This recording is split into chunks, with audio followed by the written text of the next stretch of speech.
Haleluya. Salam kemenangan iman dan salam jumpa kembali dengan saya dalam program menyapa kita dengan renungan firman Tuhan atau menanggapi video-video yang selalu menyerang kekristenan. Sebelum saya lanjutkan, jangan lupa like dan subscribe, memberikan komentar-komentar yang baik untuk hormat dan kemuliaan bagi nama Tuhan. Sebelum saya lanjutkan apa yang ingin saya sampaikan, kita saksikan dulu sebuah video ini. Tidak setiap orang yang berseru kepada Tuhan, Tuhan akan masuk ke dalam kerajaan surga, kecuali dia yang melakukan kehendak Bapakku. Nah, mana kehendak Bapa yang kalian lakukan ibadah hari Minggu itu? Mana kehendaknya? Karena hari Minggu itu adalah hari kebangkitan Yesus yang dipercaya. Yang dipercaya orang Kristen. Hari Minggu lah. Yang saya minta kehendak Bapa ibadah Minggu itu mana, saudaraku? Oh, itu yang saya cari nih. Oke, itulah video singkat yang saya bagikan biar kita renungkan bersama. Saudara yang terkasih, debat Islam dan Kristen tadi, seorang apologet Muslim, dia mengambil Matius 7 tentang hal pengajaran yang sesat, sehingga dia menafsirkan ayat 21 itu, kehendak Bapa itu adalah di mana orang Kristen melakukan ibadah Minggu, di mana tertulis.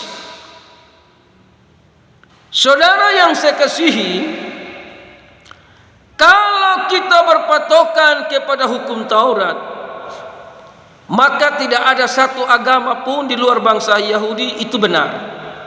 Sekali lagi, kalau kita berpatokan kepada hukum Taurat, maka tidak ada satu agama di kolong langit ini selain bangsa Israel adalah agama yang benar, saudara. Tidak bisa. Karena ada yang ibadah hari Jumat, ada yang ibadah hari Minggu. Sementara Tuhan perintahkan itu kan Sabat. Sabat itu adalah Sabtu. Namun kita kembali ke Matius tadi. Ini kehendak Allah ini bukan masalah ibadah Minggu. Kehendak Allah di sini, perhatikan perikopnya, ini berbicara tentang hal pengajaran yang sesat. Waspadalah terhadap nabi-nabi palsu yang datang kepadamu dengan menyamar seperti domba, tetapi sesungguhnya mereka adalah serigala yang buas. Dan ini memang adalah pekerjaan iblis. Orang datang melayani dengan nama Yesus, pakai nama Yesus, tapi prakteknya lain. Prakteknya itu tidak sesuai dengan firman Allah. Itulah Yesus berkata, bukan orang yang berseru-seru kepadaku, tapi mereka yang melakukan kehendak Bapakku. Jadi kalau ada yang datang mengajarkan nama Yesus, tapi prakteknya lain, padahal terjadi mujizat, namun tidak sesuai firman Allah prakteknya, itulah penyesat. Jadi bukan soal ibadah Minggu. Karena orang Kristen itu tidak berpatokan kepada hukum Taurat. Orang Kristen itu berpatokan kepada hukum kasih karunia. Jadi hukum kasih karunia ini, Yesus berkata dia Tuhan atas hari Sabat. Jadi orang Kristen itu mau ibadah hari apa saja tidak jadi masalah. Tuhan tidak marah. Tuhan tidak marah karena memang Yesus berkata dia Tuhan atas hari Sabat. Kita beribadah, bersukacita, memuliakan Tuhan, mengagungkan Tuhan. Hari apa saja, sepanjang itu tujuannya memuliakan Tuhan, tujuannya menyenangkan Tuhan, Tuhan senang. Tapi kalau kita ibadah, contohnya harus hari Sabat, tapi kelakuan kita, cara hidup kita tidak sesuai dengan firman Allah, maka itu adalah kejahatan di mata Tuhan. Jadi Matius ini sebenarnya bicara tentang hati-hati tentang pengajaran yang sesat, bukan masalah ibadah minggu. Ada begitu banyak orang melayani pakai nama Tuhan, mendoakan pakai nama Tuhan, terjadi mujizat dengan nama Tuhan dia pakai, tapi prakteknya tidak sesuai dengan firman Allah. Banyak sekali yang saya lihat, saudara. Dia doakan orang sakit, dia bilang orang sakit ini akibat rumahmu yang salah, makanya kau sakit. Nah, ini prakteknya yang tidak sesuai dengan kehendak Bapa. Ada lagi yang dia mendoakan orang sakit, dia bilang supaya kamu jangan kena santet atau kena suanggi, harus pakai celana dalam terbalik. Mana ada setan takut celana dalam terbalik.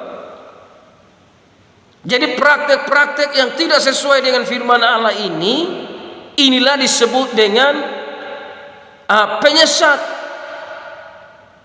yang memakai nama Yesus, tapi prakteknya itu tidak sesuai dengan firman Allah.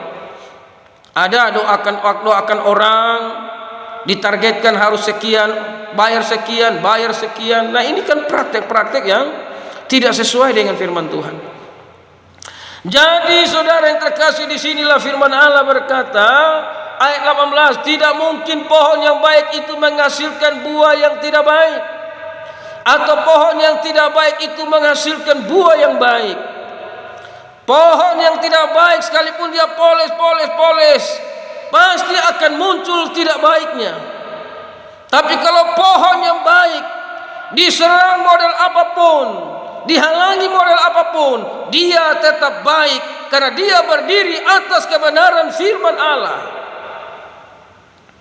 Makanya di ayat yang ke-19, dan setiap pohon yang tidak menghasilkan buah yang baik pasti ditebang dan dibuang ke dalam api. Jadi ini berbicara tentang pengajaran khususnya orang-orang yang datang memakai nama Yesus, tapi praktek hidupnya tidak sesuai dengan firman Allah, praktek pelayanannya tidak sesuai dengan firman Allah.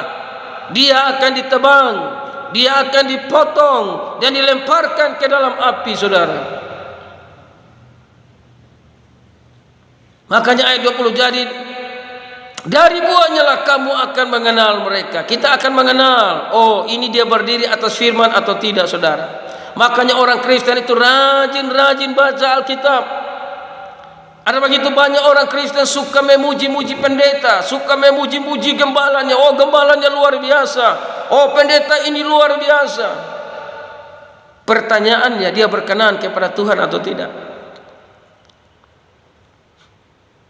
Jadi tidak usahlah kita memuji-muji manusia, tapi mari kita merendahkan hati kita, serahkan seluruh hidup kita kepada Dia bernama Yesus. Dia Tuhan dan Juru Selamat kita. Makanya ayat 21, bukan setiap orang yang berseru kepadaku Tuhan, Tuhan akan masuk ke dalam kerajaan sorga, melainkan dia melakukan kehendak Bapakku yang di sorga. Jadi percaya Yesus, lakukan firman. Saudara yang terkasih, firman yang diajarkan Yesus,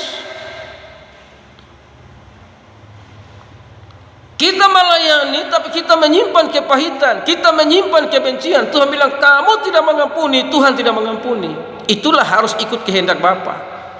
Jadi banyak kehendak Bapa dalam Alkitab ini. Mari kita belajar dan kita ikuti agar kita semua berkenan kepada Tuhan. Jadi sekali lagi, Matius 7:21 ini bukan masalah ibadah minggu, tapi bagaimana hidup kita ini harus berkenan kepada Tuhan. Kita harus menjaga hati kita, bukan masalah harinya. Jaga hati kita, jaga pikiran kita, jaga perkataan kita. Benar-benar kita ngomong Yesus tapi praktiknya sesuai dengan Yesus. Kalau di luar itu adalah penyesat. Ya, mari sobat-sobat yang saya kasihi, Tuhan Yesus memberkati kita semua. Haleluya.